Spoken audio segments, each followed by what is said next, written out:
ఆ కుర్చీలోకి మారుతాం.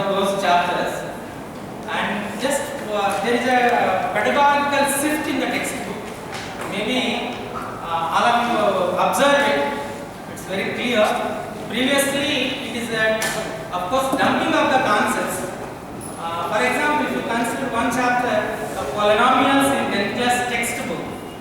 So there is a remainder theorem, factor theorem, symmetric expressions, cyclic expressions, quadratic equation, verbal problems, mathematical inequalities, mathematical induction, binomial theorem, and graphical representation of a quadratic equation. These are the chapters which are in the present textbook, existing textbook. So now that a new textbook is completely, there is a big shift from dumping of the concepts to understanding the concepts. So it is for each concept, our academic team classified after each concept. So we do these problems, and the objective of the do this problem is, so after the explanation of the concept, the children is able to do those 2 or 3 questions which are given as do this. If the children is able to do, then so the teacher work is fulfilled, and he can go forward to next one. After that, we get to try this, and this here try this. So teacher assistance is required. Teacher will do some assistance to do that problem. After that, think and discuss. So why I said you are going to present the concept, so your paper presentation, instead of giving a paper presentation, you are going to say how the textbook is developed. There is a good link. That's the reason I quoted here. And mostly all the training programs which are conducted by the RMSA, Rashtriya Madhyamik Shiksha Abhiyan, I worked as a coordinator for that, and we developed so many handbooks for that. So after all the incorporating all these ideas, what we observed is, so there is a big gap about the concept and concept analysis. So for each one, everyone say this is a concept. Then how we are going to introduce the concept in the classroom? So generally there is a myth. So explaining some good problems in the classroom, which is a little bit of higher standard beyond the textbook, that will be considered as a good teaching. I will give a small example to you. Generally we are practicing the same, but it is a paper presentation, and also so many experts about the state in here. That's the reason I am saying. For example, I want to explain the geometry concept. So I will start with the problem. This is a general one. So it's not my paper presentation concept analysis. The one problem from the geometry is, in a right angle triangle, the smallest side is 2003 and the remaining sides are integers. Then find the perimeter of the right triangle. This is the question. In a right angle triangle, the smallest side is 2003 and remaining sides are integers. Then find the perimeter of the right triangle. Okay, so I am not asking the question to you. Generally, how we are going to explain that question? Simply, you will draw a right angle triangle. The smallest side is one of the leg, not the hypotenuse. We know that hypotenuse is the longest side in the right triangle, correct? So either this side or this side will be 2003. So I will say this is a 2003. I will say this one is a 2003, and you can say this one is some n and this is n, where m and n are positive integers because they represents the lengths of the sides of the right triangle. And just now from yesterday onwards, most of our colleagues who are the participants here, the presenters, they worked on Pythagorean triplet. That's the reason I take the example basically. So generally when right angle triangle was here, we will apply the Pythagoras theorem here. The square of the hypotenuse is equal to sum of the squares of the remaining 2 sides. So simply we will say m square minus n square, which is equal to 2003 square, correct? 2003 square plus n square is which is equal to m square. And m square minus n square. So factors of m square minus n square are m plus n and m minus n. 2003 square, where m and n are positive integers. When m and n are positive integers, then m plus n is always greater than m minus n. And here m minus n will not be 0 also, because I didn't say it's a m and n are not equal, because m is a hypotenuse. So obviously m and n is a finite value and which is less than m plus n. Now 2003 square you can write as 2003 of 2003 or 2003 square of 1. The reason is 2003 is a prime number. When 2003 is a prime number, 2003 square will be written as 2003 into 2003 one option. Otherwise 2003 square into 1 is another option. So m plus n, m minus n, among these two possibilities, this is completely ruled out. The reason is m plus n is always greater than m minus n. So it's not, there is no possibility for m plus n and m minus n both are equal to 2003. Obviously m plus n is 2003 square. Correct? So when m plus n is 2003 square, what is required here? The perimeter of the right triangle means m plus n plus 2003, the sum of all the three sides, which is equal to simply m plus n. Already find the value 2003 square, it is 2003. If you take 2003 as a common, 2003 plus 1, it is 2003 of 2004. This answer. If the teacher says this problem, okay, this teacher is very intelligent, he explained a lot, and generally these IIT foundations or other institutions will say these are very good problems. These are tricky questions. It will not give any kind of concept to the children. Here, most of the observe who have completed the even IIT, is a student from IIT, there is a lagging in the concepts. If you ask the questions already well-known professors here, they know very well, because even when you are studying in postgrad, some of them they didn't know basic concepts also, but they are entering into the postgraduate level and higher levels also. The reason is lack of concept, and there is a big gap between, so there is a big confusion also. What is concept, what is content also? Without knowing this, how we are going to analyze the concept?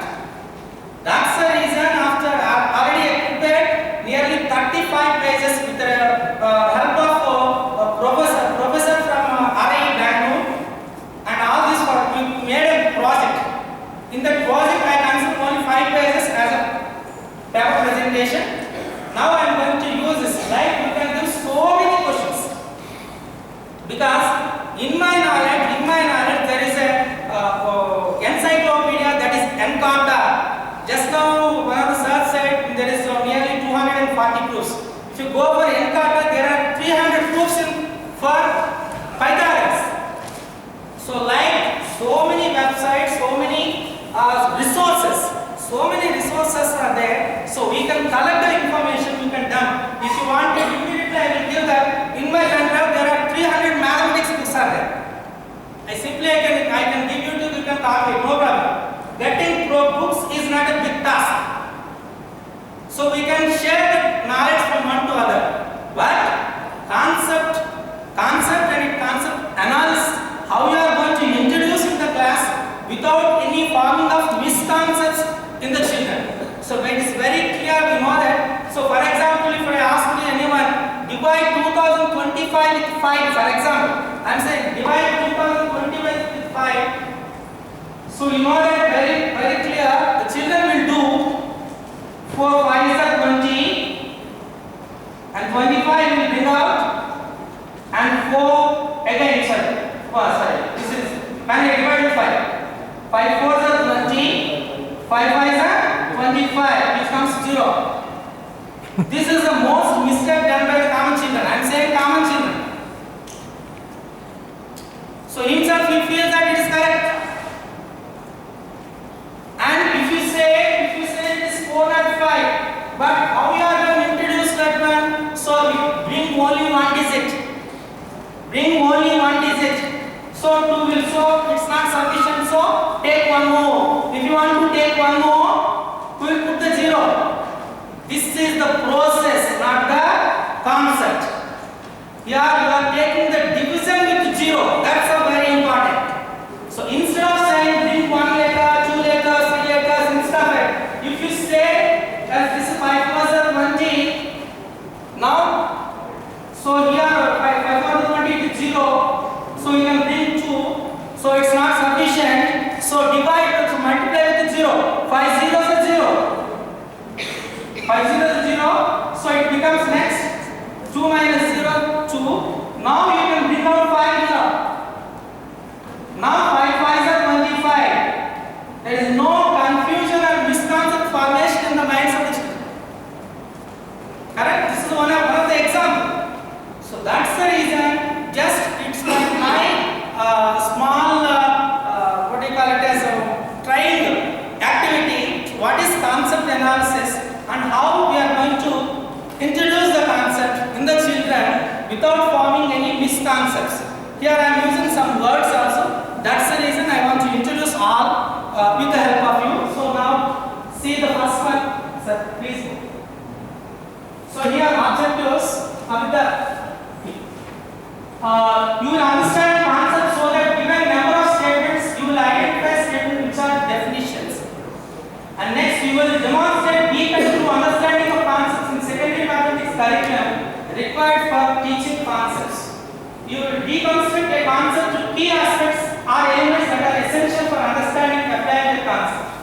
You will understand the structure of concepts, so when given a set of concepts you will identify the superordinates, subordinates and coordinate concepts of each concept and represent interdependence of the concepts. You will design and use strategies or approaches for teaching a mathematical concept that are appropriate for level of students and nature of the concept. You will use varied tools and techniques to assess the student learning of the concept and identify and address student misconception about the concept.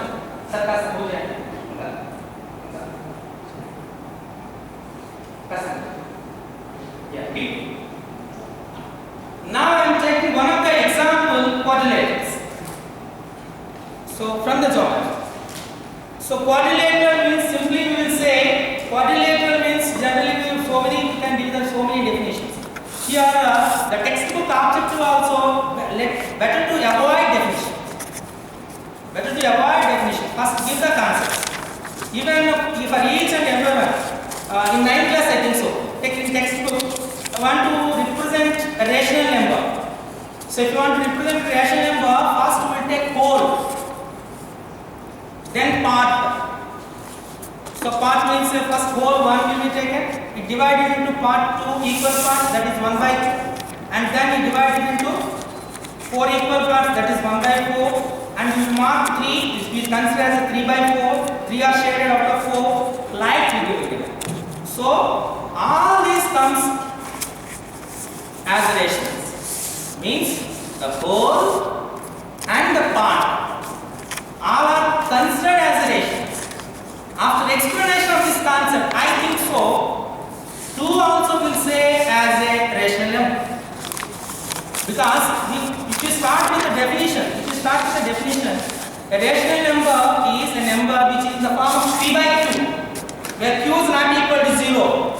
Then we call it as a rational number. If you say like generally 3 by 4, if you give 3 by 4 on the board, the children will say it is a rational number.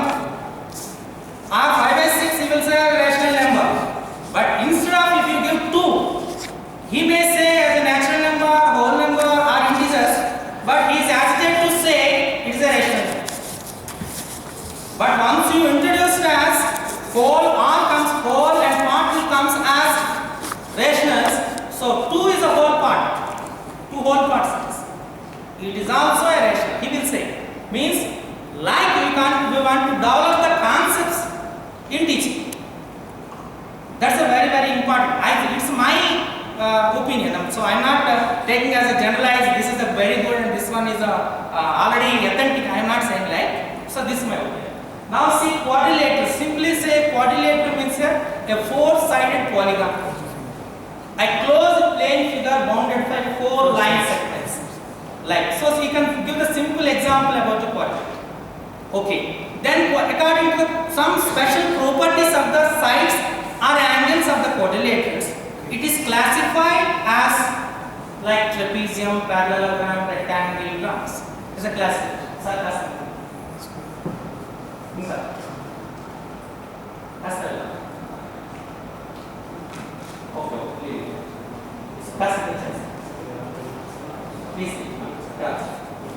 So actually, last time SCRT conducted one program with Udaipur as a project based. They selected 25 schools from Rangareddy, Hyderabad and Medak, I think so. I don't know exact districts names, but 3 districts, 25 schools, where the criteria for selection of those schools is where more than 500 strength, class school strength is more than 500. So like they collected schools, and from each school 2 mathematics teachers are invited for this workshop. Okay, just this is the textbook methodology, everything. The pedagogy which is given in the textbook, everything they explain in the 3 days workshop. Then they send to the schools. After the explanation, they take the trial test. So like SCRT, RVM, RMSA, all these organizations are conducting so many training programs, workshops. So when I see one of the class, of course, he is the next participant, Sharma, who is going to take the next presentation. He is explaining one concept, geometry, especially quadrilateral chapter in 9th class. I observed the class. So generally, if I start with a quadrilateral, so immediately I said simply the word, it's a 4-sided polygon or a closed plane figure bounded by 4 line segments. Like I said, then if one pair of opposite sides are parallel, then it's a trapezium. Both opposite sides are, of course, 2 pairs of opposite sides are parallel. It's a parallelogram. Like I'm quoting all these conditions, I'm naming those.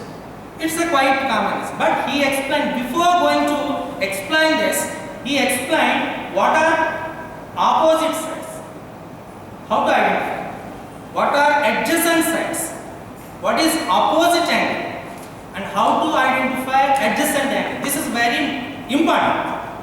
So, observe it. In the classroom teaching, most of the children will feel a difficulty to say adjacent sides, adjacent angles. Simply they by heart. See the A, B, A, C, B, C, D, C, like they will by heart. But if you give the clear information, then the children will follow easily without making any kind of misconception. Adjacent side. 2 sides of the quadrilateral having a common end point. When you give the information, common end, for example, ABC, AB, BC, BC, CD, CD, DA, DA, AD. If you observe those pairs, you have common end point. Those sides are said to be adjacent sides. If they don't have any common end points, they are opposite sides. If you say information like, then so that concept is formed in the minds of the children. Even then you can improve the properties, anything the children is able to understand. So this is first, before going to develop the concepts, what are the prerequisites, essential prerequisites for the developing of the concept is very, very important. Now see how the concept mapping or concept flow is going. Concept mapping, for example, quadrilateral, if we take the quadrilateral. If 2 pairs of adjacent sides are equal, so then it is called kite. Then adjacent sides. So before going to explain this, if you give the clear idea about adjacent side, opposite sides, obviously children is easy to identify. It's not a big task to do. Next, 1 pair of opposite sides are equal, then it's a trapezium. If non-parallel sides are equal, then we call it as an isosceles trapezium. Okay, so means for a quadrilateral, if you ask that for a quadrilateral, then it becomes a trapezium. Means simply we will say if 1 pair of opposite sides are parallel, then it becomes as a trapezium. Okay, in trapezium, so opposite side, another opposite sides also parallel, means both opposite sides are parallel, then it becomes as a parallelogram. Means he will give a statement. All parallelograms are trapeziums, but all trapeziums need not to be parallel. So from this only we can ask what are the necessary conditions, essential conditions to convert, to transmit one plane figure to another plane figure with some common properties. Next, so those are called as that it means this is essential qualities. Where you take as in a parallelogram, if you say in a parallelogram, one pair of adjacent sides are equal. One pair of adjacent sides are equal, then it becomes a rhombus. Means one pair of adjacent sides are equal means obviously opposite sides are equal. So all sides are equal. When all sides are equal, it becomes as a rhombus. If in a parallelogram, one angle is 90 degrees, then all angles will be 90. It becomes as a rectangle. In a rectangle, one pair of adjacent sides are equal, then it becomes a square. So like we can interrelate the total relation between all the different kinds of the quadrilaterals. So like now you can narrate so many questions to the children, and you can ask the children narrate some other questions also, which are not explained. So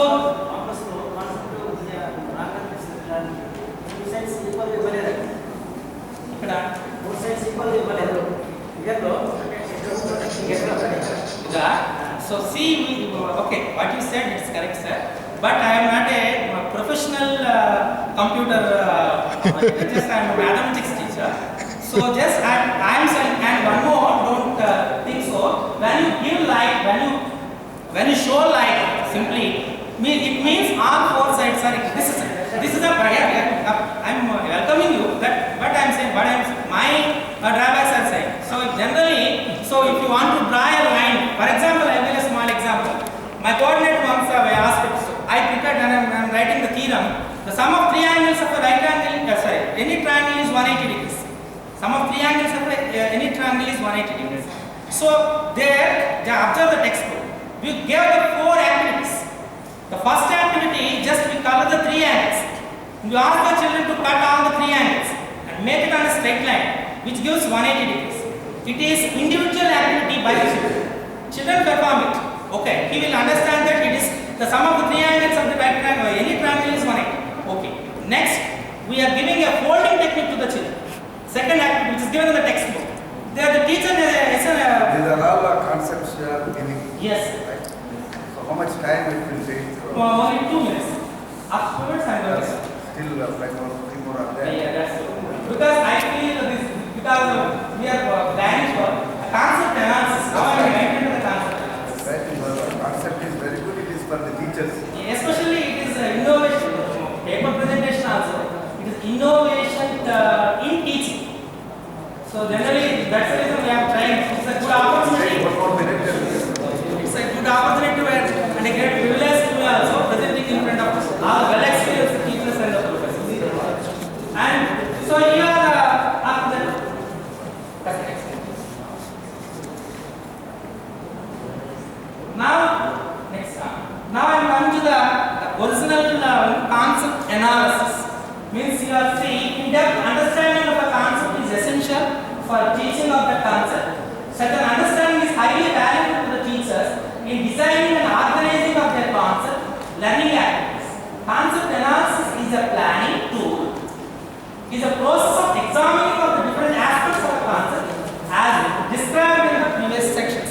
Means just now what I explained that now coming to the other concept wise means a very shortened method. Means now I am taking the concept name is transversal. Concept definition is transversal is a line or line segment intersecting two or more lines or line segment at distinct points. This is the definition I gave us. Now we are using attributes. The attributes are what are the important qualities. These are attributes will be classified as two kinds. One is essential attributes, another one is non-essential attributes. Right. Essential attributes is it should be a line segment. Previously, essential attributes it's a line segment. Really, you are given very good concepts. I think all might have this paper. No, sir, it's not distributed to all. So you please. Last 1 second, sir, I am going to come to you. Because in the middle I means. So this and the other one intersect the given lines in distant points. These are essential attributes. It should be a line segment which makes a distant intersecting points. And non-essential attributes means orientation of the line or line segment. Now here relation between the lines with intersected lines means maybe they are parallel or intersecting lines. These are non-essential. It's not necessary, but you can use it. Now here I am giving some positive examples. See the positive examples and negative examples. Negative examples means for a transversal it need at least two lines. And two lines here. First line I gave one line. Next line I gave two lines, but there is no other line, so it will not be considered as a transversal. And I gave the next one as it is concurrent lines. Those are concurrent lines, it will not be considered as a transversal. So if you identify what are the essential attributes and what are the non-essential attributes and what are the positive examples, what are the negative examples, when you explain the concept, maybe it reaches in the minds of the children perfectly, which gives a good concept in the children. I hope maybe this one will be accepted by you. So thank you for that.